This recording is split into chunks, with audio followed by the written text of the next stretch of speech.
উমা ফিরবেন তার বাপের বাড়ি। আর ইতিমধ্যেই চারিদিকে তার তোড়জোড় শুরু হয়ে গেছে এবং কুমোরটুলিতেও যেন পা ফেললেই বোঝা যাচ্ছে একটা ব্যস্ততা তুঙ্গে। কিন্তু তারই মধ্যে দোসর হয়েছে বৃষ্টি, আর এই বৃষ্টির জেরে কাজে পড়ছে বাধা, এমনটাই বলছেন শিল্পীরা। প্যান্ডেল বাঁধার কাজ শুরু, কুমোরটুলিতে জোর কদমে চলছে প্রতিমা গড়ার কাজও। দেবীপক্ষের আগেই অসুর রূপে হাজির হয়েছে বৃষ্টি।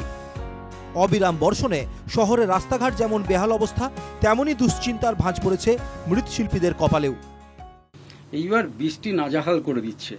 এমনিতেই তো র মেটেরিয়ালসের দাম পুরো মাথায় চেপে গেছে, তার মধ্যে বৃষ্টি। তবে একদিকে দেখতে পাচ্ছি কাস্টমার কিন্তু মানে এপ্রিল মাস থেকে আসা শুরু করে দিয়েছে। বাইরে বলতে আমাদের ইন্ডিয়ার মধ্যে যেগুলো বলে আমাদের ঠাকুর বানিয়ে দিতে হবে, কেউ বলছে একটা ছোট করে দিতে হবে, তার জায়গা নেই, এর মধ্যে বৃষ্টি পড়ছে, কোথায় বানাবো, তা সেগুলোকে সব নেগেটিভ হয়ে যাচ্ছে, আমি সব ছেড়ে দিচ্ছি।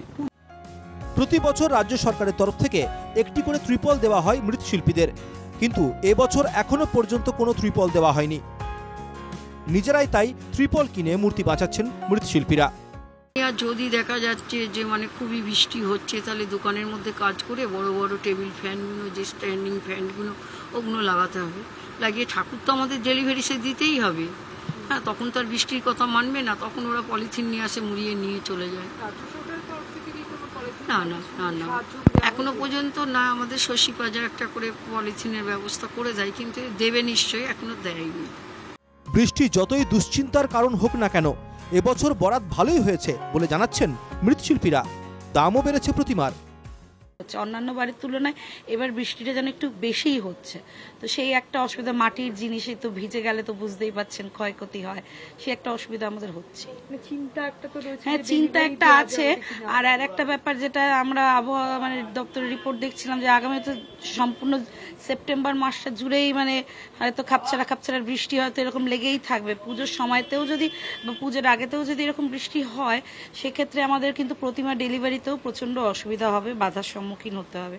কারণ প্রতিমা তখন ওই প্লাস্টিকে মুড়িয়ে নিয়ে যাওয়া, একটা অনেকটা একটু ডিফিকাল্ট আমাদের কাছে হবে। প্রত্যেক বছরের মতন বাজার খুবই ভালো। শিল্পীদের 75% বা 80% মূর্তি অর্ডার হয়ে গেছে, 20% যা সামান্য পড়ে আছে, সেই তুলনায় সময়ও অনেক আছে। আগস্টের মধ্যে মনে হচ্ছে সবই হয়ে যাবে। হ্যাঁ, আর বৃষ্টি না কমলেও আমাদের অনেক ভয়, যেমন ঠাকুর ড্যাম খেয়ে যেতে পারে, ঠাকুর ডেলিভারির সময় ভেঙে পড়তে পারে, এই দুশ্চিন্তা আমাদের মাথায় এখন ঘুরছে। বৃষ্টি কমলে খুব ভালো হয়। শেষের দিকেই পুজো, ফলে তাদেরই মাথায় একটাই চিন্তা, রীতিমতো ঘুম উড়েছে, যে এই বৃষ্টির জন্য ঠিক মতো সময়ে ঠাকুর বরাত বা ঠাকুর ডেলিভারি দিতে পারবেন তো কি করবেন তারা বুঝে উঠতে পারছেন না। ত্রিপল টাঙিয়েই দ্রুততার সঙ্গে কাজ সারছেন। ক্যামেরায় নবীনের সঙ্গে বিউ সরকারের রিপোর্ট, এনকেটিভি বাংলা।